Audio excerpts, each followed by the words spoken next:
తమిళనాడు అసెంబ్లీలో డీలిమిటేషన్కు వ్యతిరేకంగా తీర్మానం ప్రవేశపెట్టారు. డీలిమిటేషన్తో దక్షిణాది రాష్ట్రాలకు అన్యాయం జరుగుతుందని, దక్షిణాది రాష్ట్రాల ప్రాతినిధ్యం తగ్గే అవకాశం ఉందని సీఎం విజయ్ చెప్పారు. 543 సీట్లలోనే మహిళలకు రిజర్వేషన్లు కల్పించాలని, 33% మహిళా రిజర్వేషన్లకు మద్దతిస్తున్నట్లు సీఎం విజయ్ చెప్పారు. 2029 ఎన్నికల్లోనే 33% రిజర్వేషన్లు అమలు చేయాలని డిమాండ్ చేశారు. మహిళలకు రిజర్వేషన్ల అమలు ఆలస్యం చేయొద్దని తమిళనాడు సీఎం విజయ్ తెలిపారు.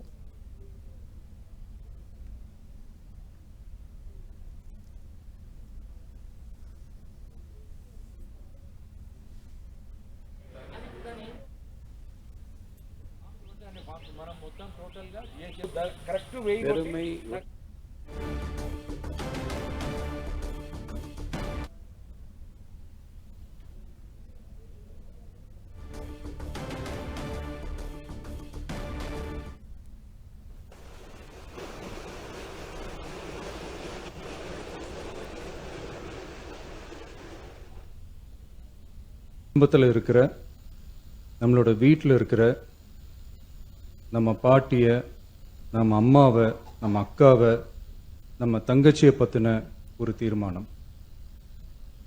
அதை பற்றி பேசுறதுக்கு, அவங்களுக்காக பேசுறதுக்கு நம்ம மனசில் இருந்து, நம்ம இதயத்தில் இருந்து பேசுகிறேன்.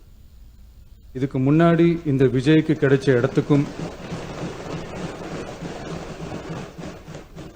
இதுக்கு முன்னாடி இந்த விஜய்க்கு கிடைச்ச இடத்துக்கும் இன்னைக்கு இந்த விஜய்க்கு கிடைச்சிருக்கிற இடத்துக்கும் மிகப்பெரிய காரணமாக இருக்கிறதுல என்னோட பாட்டி, அம்மா, அக்கா, தங்கச்சிங்க தான் மிகப்பெரிய காரணம்ங்கிறத என்னால் மறுக்கவே முடியாது. அந்த நன்றி விசுவாசத்தோட, அப்படி ஒரு உணர்வோடு தான் இப்போ இங்கே நின்று பேசுகிறேன். பெருசாக பணம் இருந்துட்டா ஒரு வீட்டுக்கோ, பெரிய பொருளாதாரம் இருந்துட்டா ஒரு நாட்டுக்கோ பெரிய பேர் வந்துடும்னு சில பேர் நினைக்கலாம்.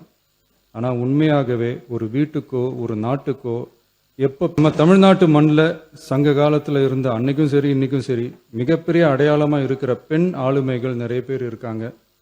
ஔவையார், காக்கை, பாடினியார்னு சங்க காலத்து ஆளுமைகள், கண்ணகி, மணிமேகலை, குண்டலகேசி, இவங்கெல்லாம் இலக்கியத்தில் நிலைச்சு நிற்கிறவங்க. ஆண்டாள், காரைக்கால் அம்மையார், இவங்கெல்லாம் ஆன்மீகத்திலையும் இலக்கியத்திலையும் உயர்ந்த இடத்துல இருக்கிறவங்க. ராணி வேலு நாச்சியார், குயிலி, அம்புஜம் அம்மாள், ருக்மணி லட்சுமிபதி அம்மாள், டாக்டர் முத்துலட்சுமி ரெட்டி அஞ்சலை அம்மாள், மக்கள் சேவகர் அஞ்சலை அம்மாள்னு நம்ம நாட்டோட விடுதலை போராட்டத்தில் கலந்துக்கிட்டவங்க. நம்ம தமிழ்நாட்டு பெண் ஆளுமைகள் நிறைய பேர் இருக்காங்க. சுதந்திர போராட்டத்தில் இருந்து சமூக நீதி போராட்டம் வரைக்கும் கலந்துக்கிட்டவங்க தான் நம்ம தமிழ்நாட்டு பெண்கள். அது மட்டுமா